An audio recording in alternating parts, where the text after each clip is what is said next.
Hi there, and welcome to this week's episode of the Accepted Authority podcast. My name is Greg Roworth, and each week I bring to you a topic of one of the typical challenges that relate to growing your consultancy firm in the current market. Now, this week I want to focus on a specific area that is a challenge for many of my clients before we start working with them, in relation to the sales process and how you engage a client to accept your proposal or agree to your recommendation about how you might work together with them. Now, what I find for most clients is that the sales process is something that's not a familiar area for them. As consultants, we've learnt our profession. We've been to university, we've studied, we've earned our stripes in terms of the work that we do. We're good at what we do in the technical aspects. But as we've developed and grown in our profession and we've gone out to start our own business, we've discovered that we have to be involved in the sales process to get the clients to provide the work that we want to do. And that sales process is something that is not, it's not a full-time job for most of us. For most consultants, the sales process is a means to getting the work that we need to do, but it's not something we're typically engaged in 8 hours a day, 5 days a week. It comes around, and certainly it's a regular part of our process, but it's not something that we get to practice and hone our skills in like a professional salesperson would. Someone who's engaged as a professional salesperson, doing selling 100% of their working time, obviously has an opportunity to improve their skills. They hone their skills, they get better at it. And if they're good at what they do, they can be exceptional in that role.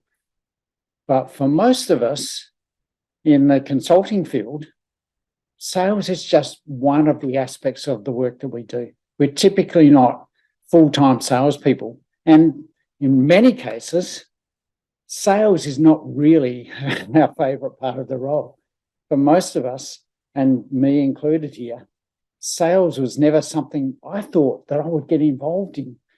As a young person growing up, I was always fairly shy. I didn't ever see myself being involved in a role as a salesperson. But becoming a consultant and having the ambition to work in my own business, I then had to turn my attention to sales. And initially, I was pretty rubbish at selling. I just didn't have a clue of how to approach it. And what I find is that a lot of consultants are just like I was. Selling is not a natural thing for them to do. We shy away from selling in a lot of cases. Many of us don't really enjoy the sales aspect of our role, but to be successful in business, we've got to become better at sales. So today I want to talk to you about partly my journey in learning how to be better at sales, but also a formula and a process that I've worked out that helps me sell in a way that doesn't require as much selling. And when I say that, what I mean is that selling is something that puts most people off. Now, most people don't like to be sold to. Many people like to buy, and they go through a process of working out what they want, and they're happy when they see what they want to place orders and to sign contracts, do deals. But most people resist being pushed into sales. And most of us hate pressure selling. So what I want to talk about today is what I call selling with authority using the power selling system. rather than pressure selling. Because pressure selling is something that most of us resist, we don't enjoy. And when we're involved in a situation with a consulting sale, most of what we do is about building relationships with our clients, developing a long-term relationship where we have to be in contact with our clients over a period of time. Now, when there's a pressure sales process involved, or when there's any degree of pressure in the selling process, what tends to happen is that there's a concept called buyer's remorse. Now, in a lot of sales situations, when we're sold a product and we've undergone a pressure sales situation, we feel pushed into it. At the time, it doesn't often seem like that, although it seems like we're going down a slippery slope that we can't get off. The salesperson has pushed us over the edge, and we're on this slippery slope, and they're just taking us down, pulling us along, or pushing us along, probably more accurately, pushing us down this slope towards the inevitability of us saying, yes, we'll buy. Now, sometimes we get to that point, we say, yes, we'll buy, but a few hours later, we regret that decision. We wouldn't have necessarily gone there if we'd had more opportunity to stand back and think about the process more, to give it more consideration and more due diligence in the way that we've gone about that buying decision. But somehow we've ended up feeling pushed into this decision of buying a product. Now, when it comes to buying a service, it's much more difficult to do that. However, what I've discovered is that many of my clients typically don't understand how to avoid that pressure in the sales process. They naturally fall into applying pressure. And this is something that's very subtle. It's not something that we do deliberately. It's just something that we do in our enthusiasm to help our clients. And this typically comes about when a potential client comes to us, and often through a referral situation, they come to us and tell us about their problem. And if it's in our ballpark, the first thing we want to do is help them. Naturally, we want to help our clients to succeed, to overcome the challenges and the problems that they're presenting with. And typically what I've seen happen in a process when a potential client comes in, tells us what we do, and I'll use myself as the example here, although it really applies to most of the clients I've worked with and people I've seen in this process, that when a client presents to us, tells us their problem, the first thing we want to do is help them. So we jump on the opportunity and we start to tell them how we can help. We tell them what we're going to do to solve their problem. Now, that is probably the most natural thing that we would want to do. And it's a logical step that we think needs to happen in that sales process. But when it comes to selling, what happens when a potential client experiences that from us is that they feel that we're pressuring them. And this is where this subtle pressure starts to come in. When we start to explain what we can do and how we can help our client when they've just presented a problem to us, they often don't feel listened to appropriately. They feel like we're just out to make the sale and to get the money. Now, as wrong as that impression is for most of us, naturally we do want to help, we do want to make the sale, we do want to get their money, but only on the basis of us providing value. But If we jump on that opportunity too quickly and start to tell our potential client what we're going to do to help them, they will start to feel pressure. And it's very difficult to get the sale in such a personal relationship situation that consultancy often is, when a client feels pressure from us. Because it's about, do they want to work with us over the long term? And if they start to feel pressure from us at a very early stage in that relationship, instead of extending that relationship, it's often curtailed very quickly. So for us to sell effectively, we've got to avoid pressure in our sales meetings, in our sales situations with potential clients. We've got to take away that pressure. However, instead of applying pressure, what I recommend is that we sell with authority and power. Now, the power word is used strategically and specifically here as an acronym for the process that I've discovered. It's the most effective process to work with our clients in a sales situation so that they don't feel pressure, but they do feel that they're in control of a situation and that we can help them make a decision to buy. And we can help them determine what it is they need from us.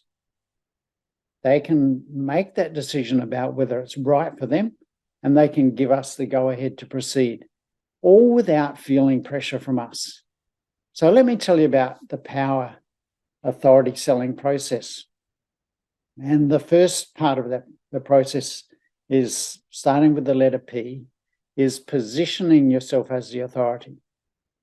Now, on this podcast, we've talked about positioning yourself as the authority endlessly.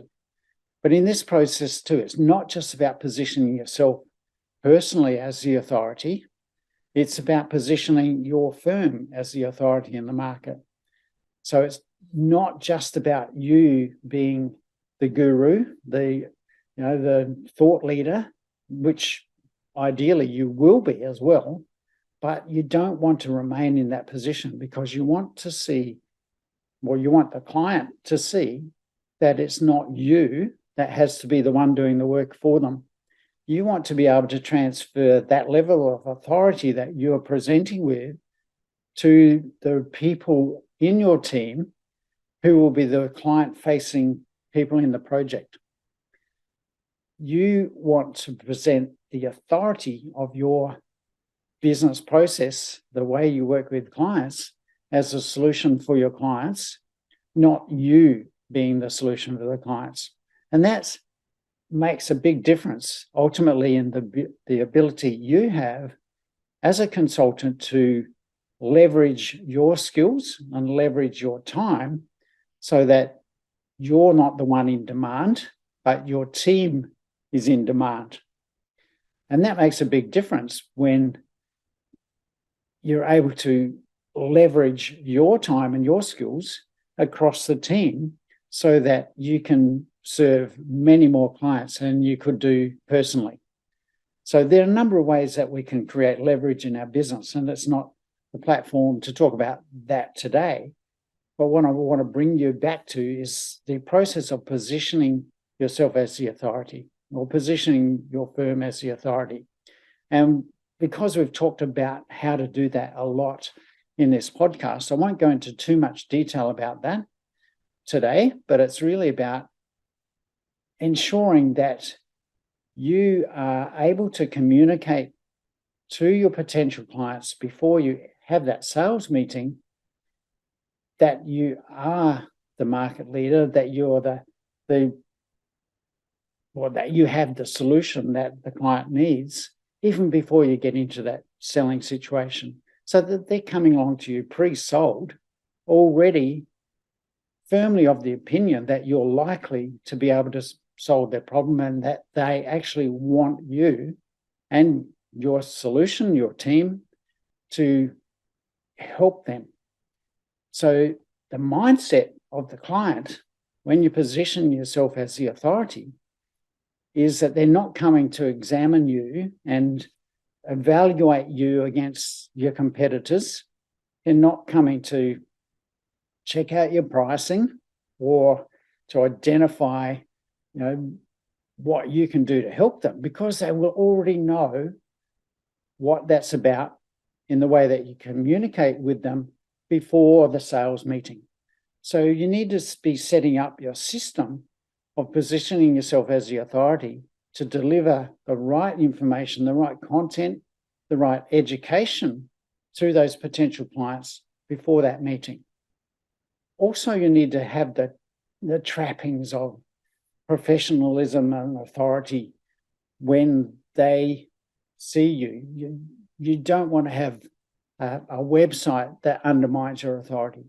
You don't want to have videos that undermine your authority, that make you look amateurish. So anything that makes you look like an amateur in what you're doing in your marketing process and your marketing materials will undermine that authority. So make sure that what you're presenting is professional and elevates your authority.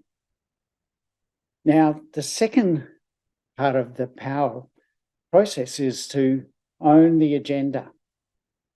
And what I mean by that is that when you get into the sales meeting, that you actually have a process that you want to take your clients through to help them make a decision about whether you're a good fit, whether you have the ability to solve their problem, and that what you're going to recommend is the right thing for them.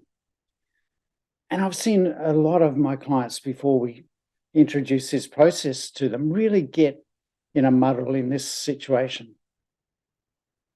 Coming into a sales meeting without really understanding what they're going to take their clients through. And often they will hand over the whole meeting to the client. What tends to happen in these situations is that by asking the client the wrong questions and not really taking control or taking charge of the meeting, abdicating control of that meeting to the client by saying, what can I do for you today? Or how can I help you? And then not having a process to follow after that question. Letting the conversation meander from the problem that the client's talking about, and often digging in deeper. That there are two ways that conversation can go. And typically, as I've mentioned earlier, probably the most prevalent way is that we get the client to tell us our problem, or tell us their problem. And then we jump on that and say, here's how we can solve that. Yes, we're keen to work with them. We've got the solution for them, and here's how that can work. And as I said earlier, that just creates pressure because the client doesn't really feel fully heard. They don't feel listened to in that situation. It's a very brief conversation that they've been able to talk about their situation. And we jump on it and say, well, from their perspective, it looks like we're seeing, hey, here's an opportunity for us. Let's get this sale and get things moving so we can get their money. And that's not what you want your client to feel, obviously. You want your client to feel trust, or that you understand them more than anything else, so that they trust you to look after their situation. So you need to own the agenda in that process. And what I recommend is that you study how a medical professional operates in this situation. Instead of jumping on the solution quickly, they tend to take a step back and say, well, let's really dig in and find out what's really going on here.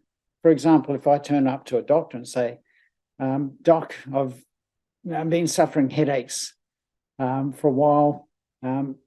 Now, I'm not sure what's going on. Perhaps I just need some stronger painkillers and I'll be all right. Now, if the doctor said, yeah, we've got strong painkillers, I know exactly what you need. Let me write out the script and we'll get you onto that. that would not build any trust. And I think most people would be shocked if that was the situation. What we want our doctor to do is to say, okay, well, lie down on the bench here and let's do some more examination. Let's see what's really going on. And beyond that, we might even be asked to do a series of tests where they can look deeper inside a head with an MRI scan or whatever it might be. You can see my medical knowledge isn't that great. But we would expect the doctor to diagnose us in a deeper way than that brief initial conversation. And that's how we should approach it.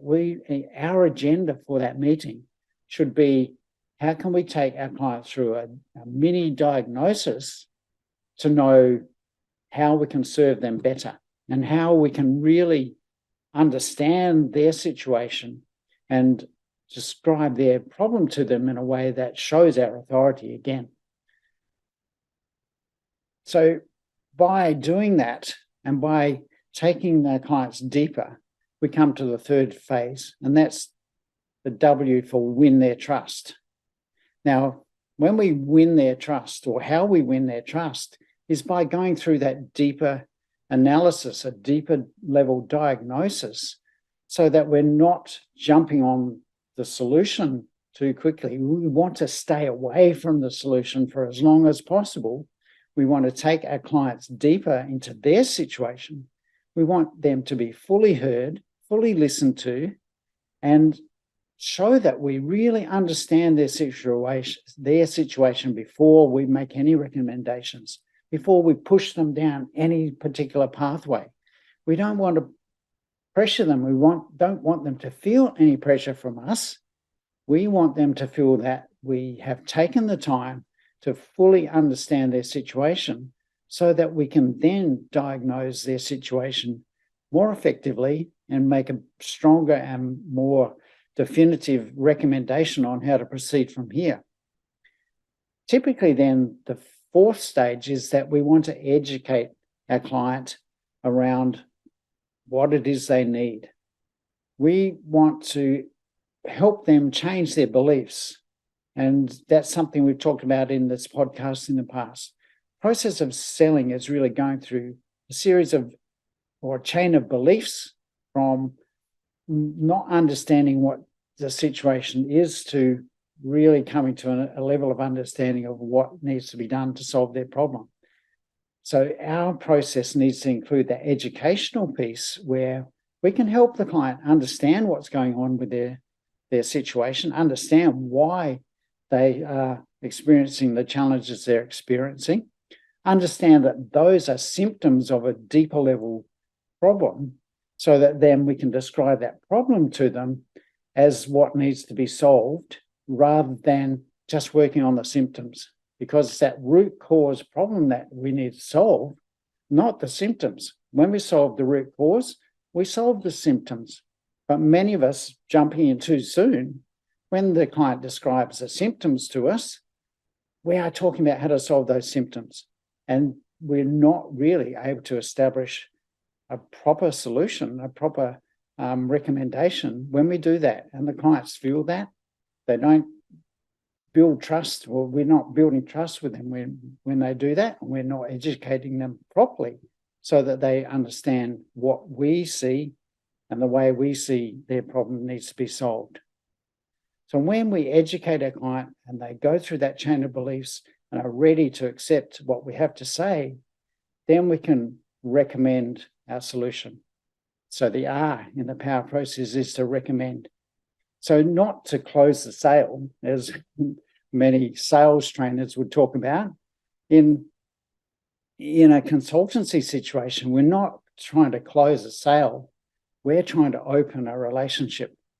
So we want to recommend to our clients the process that we need to go through to work on that problem they have, to solve that problem, and often to take it deeper, to look at beyond that first level problem, what else they need to experience from us to achieve the ultimate outcomes they're looking for, not just a short-term solution, the short-term outcome, but what's the long game?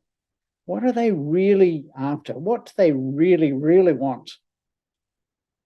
When we can get to that level, we can make a recommendation that really sticks, that resonates with that client. And that whole process that we've talked about here through that power selling process gives us a level of authority that they see that we know what we're doing. We know what we're talking about. It makes it easy for them to make a decision to go ahead with us. So think about that process. How to sell your services with authority and power. How to remove that pressure from the selling process. How to avoid that subtle pressure that often comes in when we're too enthusiastic about jumping on the solution too soon. How to take away that solution so that the client really gets to help you diagnose and they can understand the level of pain, the impact that current situation is having on them, and how we can move them from that pain situation to the ultimate outcome they're looking for. So if you want to know more about the power selling system, how to sell your services with authority and power, then feel free to reach out to me. Make contact through LinkedIn or through Facebook. Just do a search for Greg Roworth on LinkedIn or Facebook, or go to my website at businessflightpath.com. And there are lots of free articles, free information that you can access from both or all of those sites so that you can learn more about this process. But if you're specifically interested in how to sell with authority and power, then send me a message and ask me about how can you sell with more authority and power, and I'll get back to you with some unique solutions for you. So this has been Greg Roworth with the Accepted Authority podcast. Looking forward to seeing you again next week. But in the meantime, take advantage of the free information. Go back in the back catalogue of the podcast and learn more about this whole process of authority. Great to have you here. Look forward to seeing you again next week. Greg Roworth out.